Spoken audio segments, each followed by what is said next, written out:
This year, we spent Thanksgiving with my wife's family. For the past 18 years, it had always been at our house. But now that the boys were gone, things had changed. Josh went to Alabama and Jordan chose Auburn.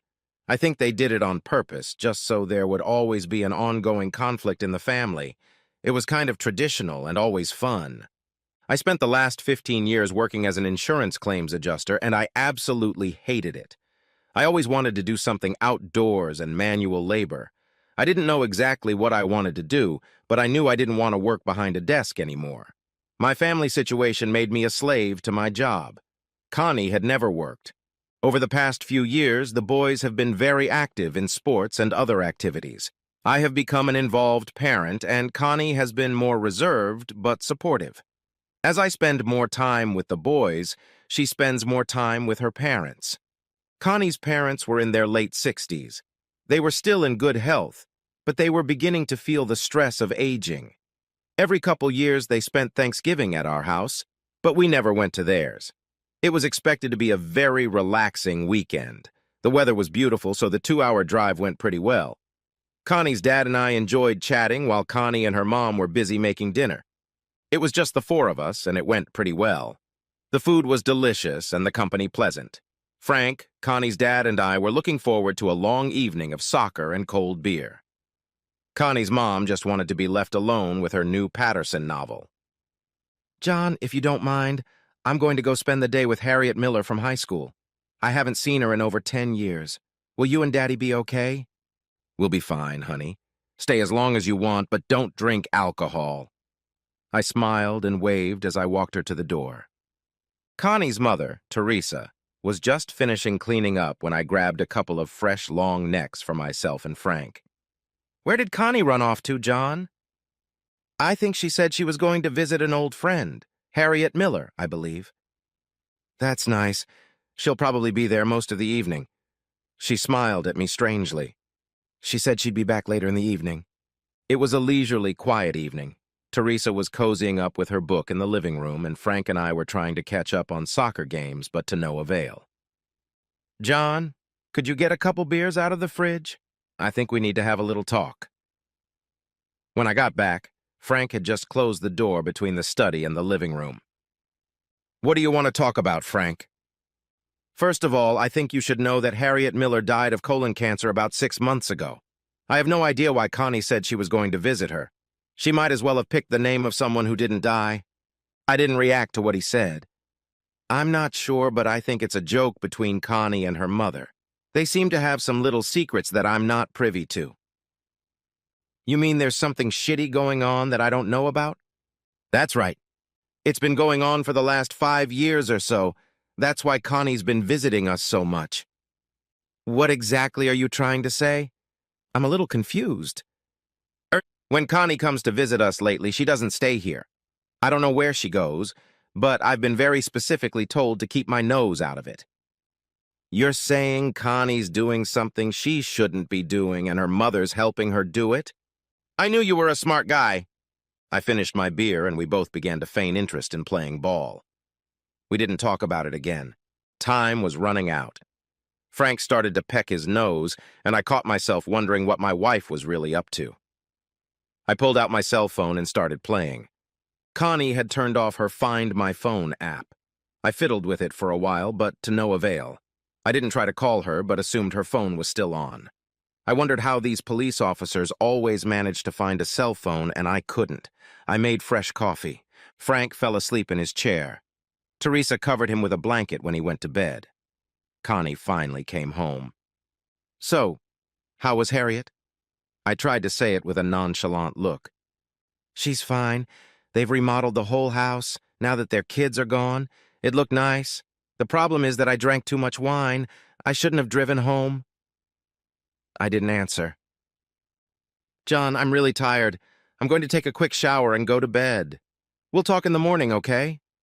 I filled the thermos with fresh coffee. I also slipped Connie's cell phone into my pocket.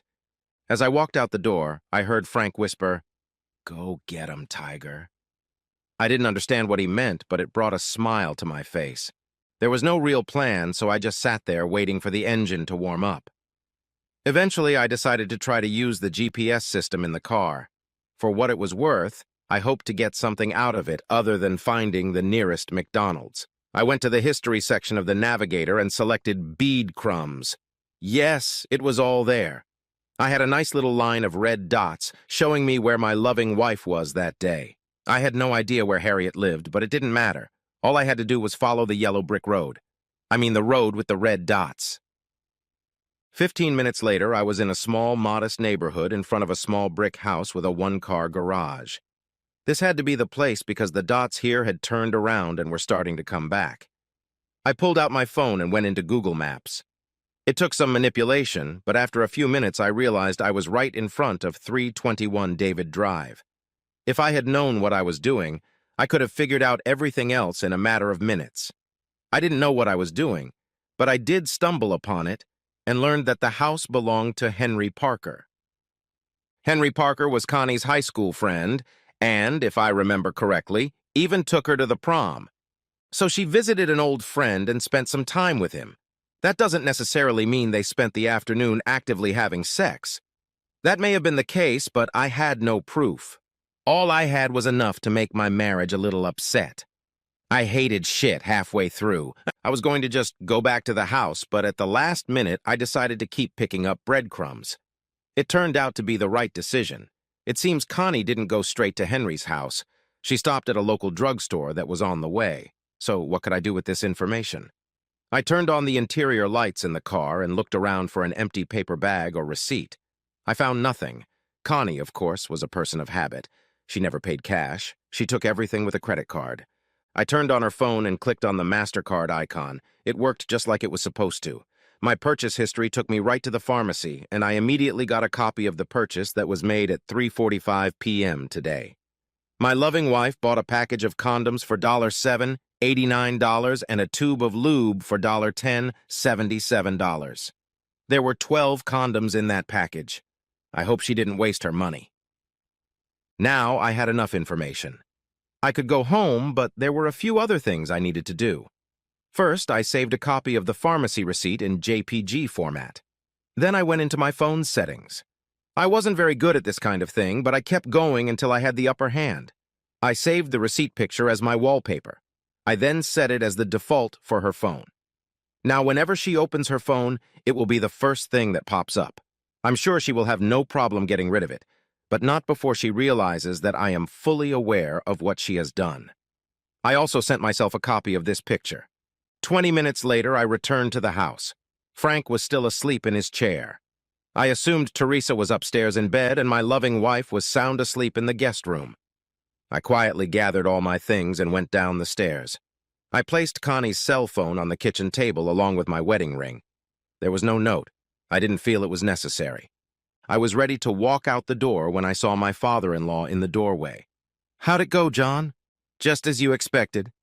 He smiled and waved me lightly. 5 hours later, I was home. Another 5 hours later, I was on my way to Florida. No more shitty work. No more shitty weather and no more cheating wife. I was tempted to stop and see the boys, but I decided not to. For some strange reason, I ended up in Baldwin County, Alabama, instead of Florida. It seems that there are hundreds of abandoned mobile homes in the surrounding area. Retirees buy mobile homes and then die. Their heirs then have to continue to pay the lot and utility bills until they are sold. Sometimes this takes years, so there were many rental options available. Within a week, I had a new address, a new driver's license, and a new bank account. All of my Pennsylvania accounts were closed. After filing my declaration of residence, I contacted Alabama and Auburn to change the boys' status to residents. I transferred all the money out of all the accounts and even the boys' college funds. Since I'm a good guy, I paid off all credit cards before closing them. Connie still had a Kohl's card. I canceled Connie's home and car insurance. The car was in her name, as was her cell phone. I was going to cancel the utility bill, but I changed my mind at the last minute. I wasn't hiding, but I didn't let anyone know where I was. I won't bore you with describing all the other chores that were necessary. You have heard the story 100 times already. I called each of the boys and explained the situation as best I could without sounding like a jerk. They weren't happy and didn't understand, but seemed to accept it. I got a job at the Escambia shipyard scraping boat hulls. They weren't interested in taking me on officially because of insurance, so I ended up having to work illegally. It didn't matter because I didn't care if anyone found me. I wasn't breaking any laws. I got a $10 a month membership to the nearest Planet Fitness center. I had no desire to sign up for the gym, but I needed a good place to shower after work. The bathroom facilities in the rental trailer were barely adequate. After showering, I usually ate outside of the house or took something with me. The routine quickly settled down and I was a happy camper. "Frank, it's me, John. Just thought I'd stop by and see how things were going." "Hey, kid. Good to hear from you. How long has it been? Almost 4 months?" "Almost. I've been busy and I just got settled. My phone has been off most of that time. I only turn it on when I need to use it, mostly to order takeout." "So, what the hell are you doing?" "I rented a small mobile home and got a job at one of the local boatyards. I've already lost almost 10 pounds and I'm not even on a diet. The boys are coming for spring break. I'm looking forward to seeing them, but I don't want to explain why I left. We'll see how things work out." "Well, I'm glad to hear you're doing well. It's all gone to shit around here. Has your wife been in touch with you?" "Frank, I haven't heard from her. I haven't gotten any messages on my phone. In fact, I expected to be inundated with stupid calls, but I didn't get any. The only messages I got were spam calls. What the hell was going on?" I could hear Frank laughing on the other end of the line. "John, you're not going to believe this. Connie and her mother actually celebrated for a whole week after you left. The first thing Teresa did was take your wedding picture off the mantelpiece and put up an old picture of Connie and Henry going to the prom. I didn't even know she kept that picture. Well, I expected some kind of rift, but not this. I guess everyone's happy now." "Well, not exactly. The chickens were back on the roost, so to speak, when Connie came home. She couldn't even pay the utility bills, let alone the mortgage. It all went to hell pretty fast. The house would be repossessed by the bank next month. She still owed on the utilities. Heck, she can't even pay the bill at Kohl's." "How's she living?" "She was going to move in with us, but at the last minute she decided to move in with Henry. I was relieved about that. She was angry that you closed all the bank accounts, but not angry enough to contact you about it. Henry seems more than willing to support her." Frank and I chatted for a few more minutes. I promised to call again when the boys got back to school. I had mixed emotions about the whole thing. On the one hand, I was happy that I had gotten away with it, but on the other hand, I was a little upset that she had absolutely no remorse. I must have done something wrong. The boys stayed for a week, but honestly, they spent most of their time in Gulf Shores or Panama City Beach. They refused to enter into any discussions about marriage. They said Connie called each of them once, told them I had left and gave no further explanation. They never heard from her again. They were happy to hear that I would still be able to pay their tuition. I told them to get a driver's license in Alabama and to use my address. I had no personal life. I didn't go to bars. All the waitresses at the restaurants I frequented were either too young, too old, or too desperate. I started working out a bit at the fitness center just because I was bored and looking for something to do. However, it wasn't at all what you read about in erotic stories. Of course, there wasn't much going on where I lived either. I think 90% of my neighbors were on welfare. I became addicted to YouTube videos. It's been 2 years. No one ever knocks on my door, especially on Sunday mornings. Eventually, I decided I had to find out who it was, just to shut them up. It was Frank. Damn it, Frank! How the hell did you find me? I stopped on the way here and saw Jordan. He gave me directions. I couldn't find Josh. You got a cold beer for a weary traveler? It's 6 o'clock in the morning. Wouldn't you rather have coffee? You got some? I had enough groceries on hand to make a pretty good breakfast, one of my many shortcomings. We chatted and ate for a while before I asked the big question. What the hell are you doing here? I was having a little trouble and felt it was time to leave the Keystone State. I didn't answer. Frank leaned back in his chair a little and tried to get comfortable. Connie and Henry were married Saturday morning.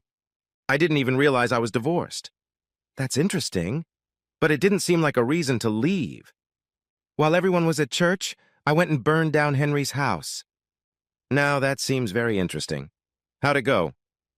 I don't know. I didn't see them after that. Well, now that you're here, I guess they'll just have to move in with Teresa right now. I don't think so. I gave him an inquiring look. I burned down my own house just before I left. And then another surprise. Josh and Jordan showed up.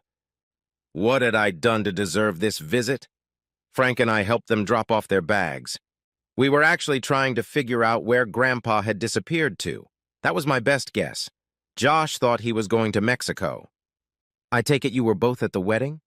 Yes, it was awesome. It wasn't what we expected. Jordan looked like he was trying to keep from laughing. Frank nudged me with his elbow. John, I think your boys are playing a joke on us. I got 4 beers out of the fridge. So, how do you like your new stepfather? That made them both giggle. What the hell's so funny? They never got married, Dad. In the middle of the ceremony, someone called to say Henry's house was on fire. It stopped when he ran out to see what was going on.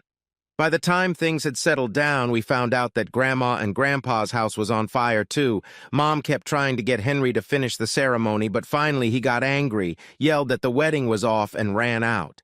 We had no place to stay, so we drove straight here. So they never got married? No. Josh and Jordan stayed with us for a few days and then went back to school. A few people showed up to make inquiries about Frank, but I was able to redirect them to Ocala. After a few weeks, they stopped coming. Frank got a job at a building materials store, and life became much more interesting. He was a little more outgoing than I was, so in a short period of time, I really started to have that personal life. Out of nowhere, we started going to cooking classes, bar parties, and birthday parties. We even got invited to funerals and a couple weddings. It was there that I met Argie Sue Baker. Argie was a divorced woman who worked in the gardening department of a building supply store with Frank. After running into her a few times at different events, we sort of became a couple. One thing followed another, and 6 months later she moved into a trailer with me after Frank moved out. He found a rich widow who had an apartment in Orange Beach. Argie and I didn't get married, but we bought the trailer together. She talked me into quitting my job at the shipyard, and now we both work at a building materials store. Isn't love beautiful?